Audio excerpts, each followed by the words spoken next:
नमस्कार, नेशन 24 में आपका स्वागत है। मैं नीरज। देखिए, हम जहानाबाद लोकसभा क्षेत्र के दौरे पे हैं। लगातार जनता से बीच मिल रहे हैं, उनकी बातों को सुन रहे हैं। आखिर किस तरह का रुझान इस वक्त जनता के मन में है, क्या जनता बदलाव चाहती है, नहीं चाहती, इन सारी चीज़ों पे चर्चा और प्रचर्चा जनता से कर भी रहे हैं अपने माध्यम से। इसी क्रम में जब हम रास्ते में निकले तो अचानक हमें ये घोसी विधायक का गाड़ी दिख गया, और जब गाड़ी दिख गया तो मुझे लगा कि आखिर सर हैं कहाँ? तो हम जब खोजते-खोजते बीबीपुर पंचायत गाँव में पहुँचे तो मुझे सर मिल गए। तो हम बोले कि भाई, आखिर जब यहाँ ये जनसभा कर रहे हैं, लोगों से मिल रहे हैं, उनकी बात, तो इनके मन में भी क्या मनसा है, क्या चाहते हैं, उस पे भी हम चर्चा कर लें और अपने माध्यम से आवाम तक पहुँचाएँ। तो इसी क्रम में जो है अभी हमारे साथ मौजूद हैं रामबली सिंह, जो विधायक है वर्तमान में यहाँ घोसी विधानसभा क्षेत्र से। तो चलिए हम इनसे बात करते हैं कि आखिर ये चाहते हैं कि ये कैसा सांसद चाहते हैं अपने जहानाबाद लोकसभा क्षेत्र में। तो अब इनसे हम चर्चा करते हैं। सर, नेशन 24 में आने के लिए आपका बहुत धन्यवाद। जी। तो पहला सवाल है सर, मैं अभी रास्ते में था और आपकी गाड़ी दिखी और मैं पहुंचा था। आप जनसभा कर रहे हैं, लोगों से मिल रहे हैं, क्या-क्या मुद्दा लेके बातें हो रही है? न देखिए, तो ये तो लोकतंत्र है और चुनाव जनता का विषय है। सभी लोग जानते हैं हम भाकपा माले के नेता हैं। भाकपा माले के टिकट पर और महागठबंधन जो आज इंडिया गठबंधन के रूप में है, उसके समर्थन से हम विधायक बने हैं। तो मैं क्या चाहता हूं ये सभी लोग जानते हैं, सभी विदित होंगे। सभी लोग अपने अपने दल के पक्ष में हैं। तो हमारे यहाँ से राष्ट्रीय जनता दल और उनके उम्मीदवार बने हैं डॉक्टर सुरेंद्र यादव, जो पूर्व मंत्री हैं। तो हम तो चाहते हैं कि हमारे क्षेत्र से और पूरे जहानाबाद से बिहार में रिकॉर्ड हो 400 सीट पर सबसे ज्यादा वोट से हमारे उम्मीदवार जीते, सुरेंद्र यादव जीते, राष्ट्रीय जनता दल जीते 40 सीट में। तो हमारी तो ये मनसा है। दूसरा, जनता की मनसा जो है, तो बीच बीच में आप ही लोग के माध्यम से हम लोग मोबाइल पर, टीवी पर कुछ देखते हैं कि लोग राह नहीं चलने दे रहा है इंडिया गठबंधन के उम्मीदवार को, और उसमें भी खास करके मोदी जी का जिस पर फोटो लगा हुआ है उस पर तो भारी गुस्सा है। ये मैं भी देख रहा हूं और आप भी देख रहे हैं, और हम समझते हैं कि गुस्सा अब बिल्कुल जायज भी है। बताइए, अब तो खुलेआम हो गया, धंधा दो चंदा लो, और इस नाम पर देश का करोड़ों रुपया जो मोदी जी कहे थे कि स्विस बैंक में जमा है, और ला करके हम 15-15 करोड़ देंगे। जब सुप्रीम कोर्ट ने हस्तक्षेप किया तो क्या मिला? कोई स्विस बैंक में पैसा नहीं था, पैसा तो स्टेट बैंक में था। और 15-15 करोड़ रुपया जनता को नहीं मिला। जनता के हिस्से में बताया जा रहा है कि 5 किलो राशन देंगे, और अंबानी अडानी के हिस्से में पूरा रेल मिल गया है, पूरा वैक्सीन बनाने का कोरोना काल में जहां लोग हाय तौबा मचाए हुए था, लोग घर से नहीं निकल रहा था, लोग झेल रहा था कि चलिए भाई कुछ कमी बेसी हो तो बर्दाश्त कर लीजिए, सरकार बड़ी हमारे लिए चिंतित है। लेकिन पता चला कि वो हमारे लिए चिंतित नहीं थी, बल्कि वो इसलिए वैक्सीन नहीं बना रही थी कि कोरोना समाप्त हो जाए। वैक्सीन इसलिए बना रही थी कि भाजपा के खाते में ठीक ठाक पैसे आ जाए।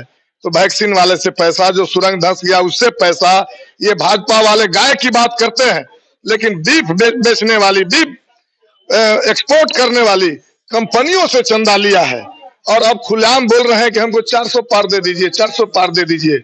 और गया में प्रेम कुमार भाजपा के मंत्री हैं, उनके बगल में बैठ करके कहा गया कि 400 पार इसलिए दे दीजिए कि हमको संविधान खत्म कर देना है।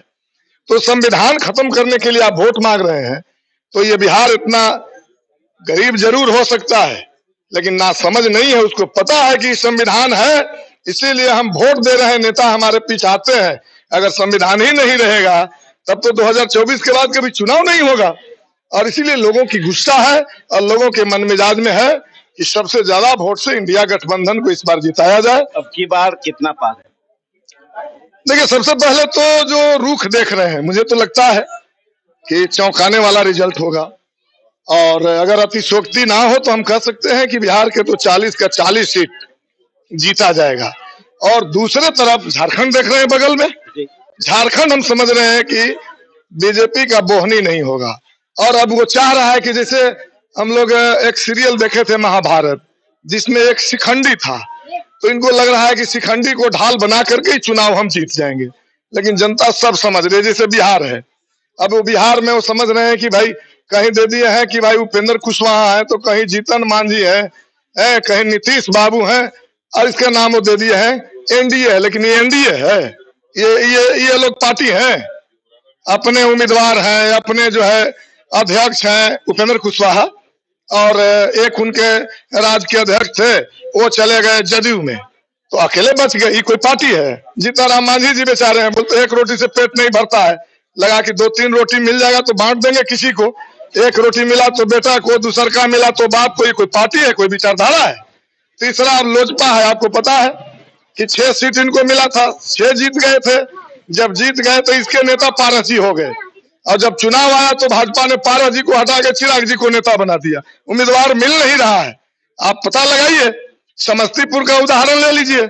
समस्तीपुर में कौन उम्मीदवार इनके हैं? समस्तीपुर में जो उम्मीदवार है वो बेटी है जदयू के, पुतो है भाजपा के, और उम्मीदवार है लोजपा के। ये पार्टी है कोई?